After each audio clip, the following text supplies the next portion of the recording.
All right, we're back, Faith. This conversation just got started. Like I feel like we went immediately to Head like first, right? head Yeah. first, deep end, beautifully.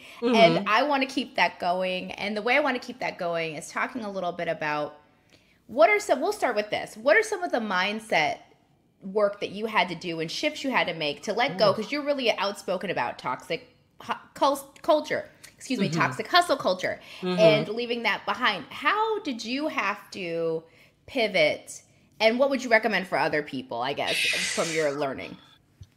Wow. So, I mean, for me, it was learned out of necessity. I was Yeah. forced to learn it because I was forced to make a choice. When you are in like a just a desperate situation, like I was in, car accident, traumatic brain injury. I'm a wife. I'm a mom of a 3-year-old daughter at the time.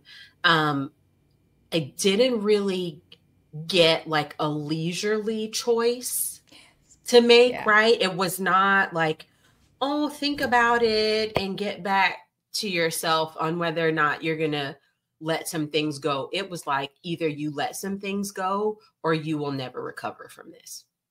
Point blank, period. And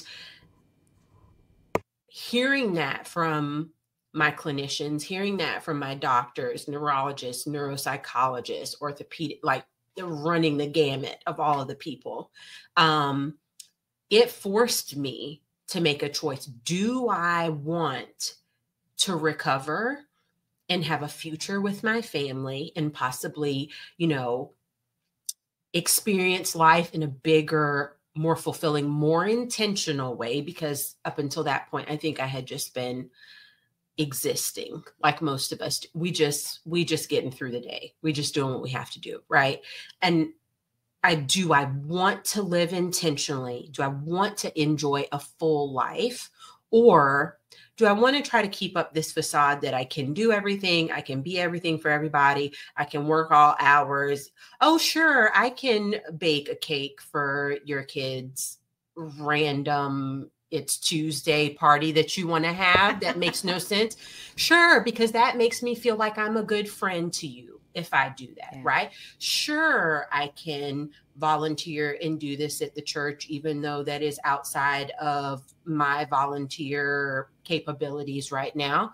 Sure, mama, I can fly down home to Louisiana for the weekend just because, like, all of the sures. I was the yes woman. Yes, yes, yes. I was a school counselor at the time. And I had a baking business on the side. So Fleur de Lis Speaks used to be Fleur de Lis Sweets. It Oh, was a wow. baking, yeah. So even if you scroll back, oh gosh, now it's been 6 years since the accident. If you scroll back 6 years worth of content in my Instagram, you will see it used to all just be baking, like all food, cake, cupcake, like pictures, because I was food blogging and had a baking business on the side where I was catering like weddings and birthday parties and baby showers and all kinds of stuff on the side on nights and weekends. So I was doing all the things and I was hustling. And I got to a place where it was like, you choose your hustle or you choose your health. Pick one. There's no in between. No, like halfway option, like, wait, let me kind of do both. No, if you don't get somewhere and sit down on the couch all day, watch mindless TV, let your brain heal from this injury, you will not fully recover. I love that choice. I think you just said that really beautifully because I believe that people are having those moments in small ways. You have this really Mm-hmm. stark conversation that's happening where people are Mm-hmm. saying it's hustle or health. It's that Mm-hmm. simple. It's like you Mm-hmm. cannot have both. You No, have one or the other. And I think that we have that decision every day in our lives, every but we day, just every don't single day. know it. We don't, Mm-hmm. and I love that framing because I really want people to wake up, not Mm-hmm. wait till something horrible happens in their Mm-hmm. life or they lose a job or they have an accident, unfortunately, like what happened to Mm-hmm. you, but that they start the day with, is it hustle? Is it health? You know, like, Mm-hmm. is Mm-hmm. it my hustle or is it my health? And I love that you started there. I love that you brought it there. I don't know that you started there, but I love that you brought us there, because I think the other piece is we have this belief system, which you kind of hinted at it, that you want to debunk, that bad things have to happen for people to grow, right? Like, no. I mean, don't get me wrong. Life-altering events will check you. Sure will. They sure and will make get you in you order. do what you need to. Yes, they will. But like, I think what you've done and what we try to do here is not be like, let's wait to talk to me and read my Instagram post when you're at the lowest moment of your life. Now check out Fleur de Lis Speaks and get motivated. Like, you want people to be doing this kind of daily. And so I also want to talk a little bit about, related to everything that you're saying, is like, you prioritize your individual healing. And out of what should have been, and I'm sure elements of, I don't want to minimize, a tragic situation you did not ask for that has permanently affected your life. Absolutely. But out of that came not Fleur de Lis Sweets anymore, but Fleur de Lis Speaks. And so you used individual healing, that hustle versus health mentality, and turned it into community movement and community healing. And so what was the importance of your own individual healing and that journey, prioritizing that to help you get to this other part where you have the career that makes you so full? Right. So thank you for like putting that together, because it absolutely is true that making that choice is kind of what got me here. So there's a level of like, ooh, this is a lot. And also, this a lot is so fulfilling and so just so enmeshed in my purpose of what I was always supposed to be doing. I never, ever, ever, and I say this in every interview, every podcast, like every time someone asks me, how did you come up with the idea to do? It wasn't an idea. I did not ask for this. So you will never find me begging to be on anybody's show or in front of a camera or some sort of spotlight shining on. I didn't ask for any of this, nor did I intend any of this, right? I didn't even, full transparency, I didn't intend for community healing. I was doing my own work. I didn't have the space to think about anybody else, because here I am, like, having been removed from a career that I thought I would be doing for the rest of my life. As a school counselor, I had to make the choice to resign because my leave had, I had exhausted my leave and I wasn't better. So this thing that I thought defined me, and this thing I thought was like my gift to the world, I couldn't do that anymore. And doctors telling me to get somewhere and sit down at the house all day, every day. Like, well, now who am I? I'm Faith Broussard Cade, but I can't call myself a counselor anymore because I'm not doing counseling, right? So what does that mean for me? And so my whole journey started from, I started this 15-day self-love challenge, told myself, like, you know, you've got to do the work you need to do to heal. You cannot rely on doctors, therapists, all these external factors, medications, even though they are helpful. Don't come at me saying I'm saying don't take medicine. I'm saying, because I was taking it, but there was a part of it that was solely on me to do, right?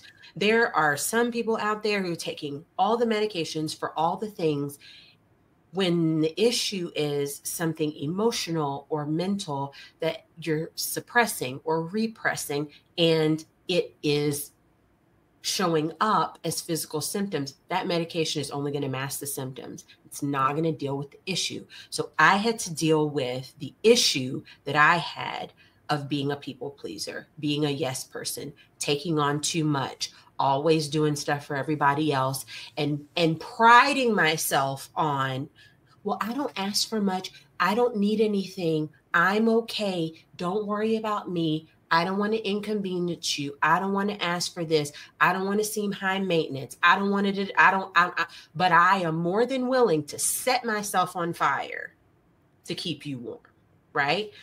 I had to deal with that stuff. That stuff was not helping my recovery. So I decided I'm going to write myself a little affirmation. I'm going to post it on Instagram for accountability for 15 days. I'm going to do a self-love challenge.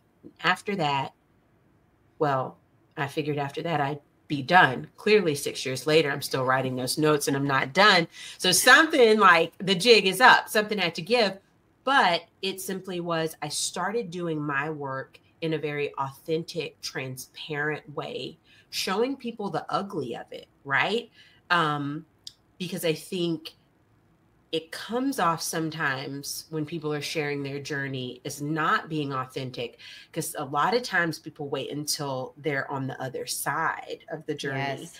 Then when they have recovered, when they're back looking cute, when they have concealer and lashes on and everything looks great, they don't show you the bandages and the bumps and the bruises and the surgeries and the sessions and the physical therapy, like all of the stuff. So I was in the thick of it, and I still am. You don't ever 100% recover from a traumatic brain injury. I will deal with this for the rest of my life. And every day I have challenges associated with it. But I was showing people, look, I am struggling, and it is okay if you admit that you're struggling too.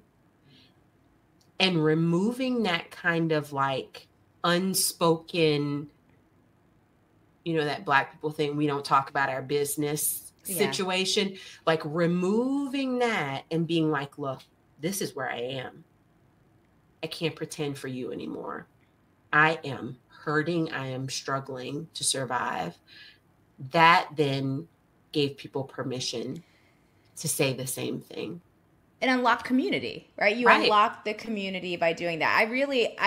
I on a personal level can resonate so much with that, because this podcast is very much a creation of that. It's like I tell folks I'm alongside them. I'm not ahead. I'm not behind. I'm alongside. We're all trying to opt out of struggle together over here. And it is a daily practice. And I'm here some days, and I'm not even on the screen that you can see some days. And I do think there is something beautiful about individual healing as a pathway to community, because I think what it does is what you said. It gives people permission to say me too, or permission to say thank you, or permission to say, yeah, this was my struggle 2 weeks ago, and here's how I might have got out of this, or this is my struggle 2 years ago. I'm still going through it. It reinforces itself, because I think the kind of community you're building, and the one I hope to build with Black Girl Burnout and have built, is it reinforces. It becomes this circle of healing, where it's like you really put a post out there for yourself, for others to kind of feel inspired, and then you might read a comment, or you might see somebody show up at an event and say, that post changed me. Right. Thank you. And it creates that cycle still. And it creates space for vulnerability, which I think as a society, we shut down at every turn, which is so unhealthy, right? Like, oh, don't show people your weaknesses because they can exploit them. Don't.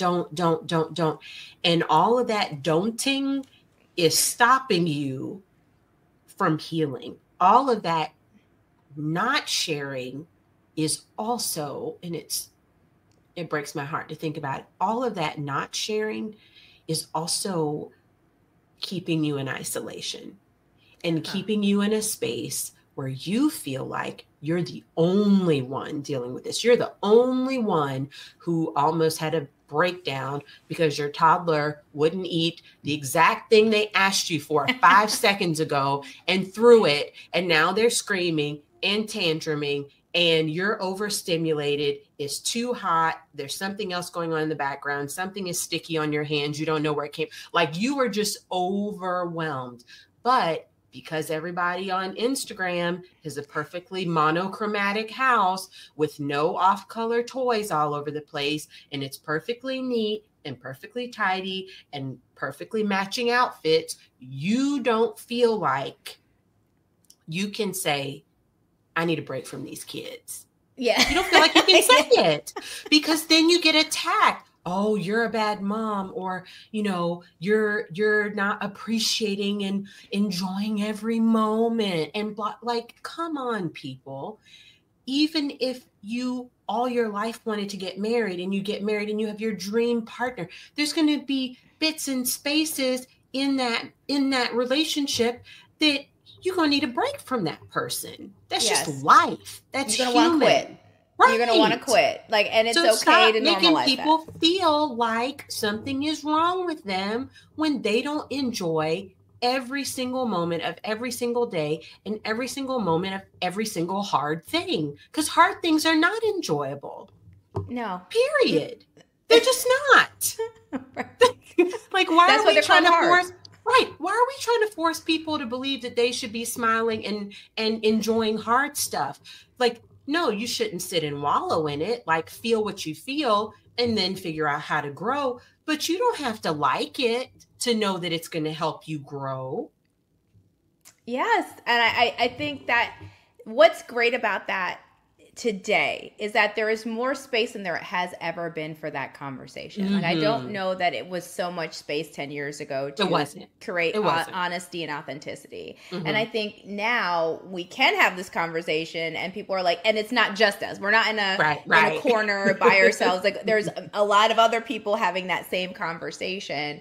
And that I'm very grateful for on just a personal and professional level, right? Because it makes room for, a book like Shine Bright Every Day, right? It makes room for that. And that's where I want to land us when we come back and finish up this conversation that has flown by. I want to really land on the power of affirmations and joy. Like, we always talk about joy. Everybody who listens to this podcast knows the last segment is joy. But I want to talk about how we weave in the power of affirmations. So more to come with Faith as we talk about the power of affirmations and what brings her joy.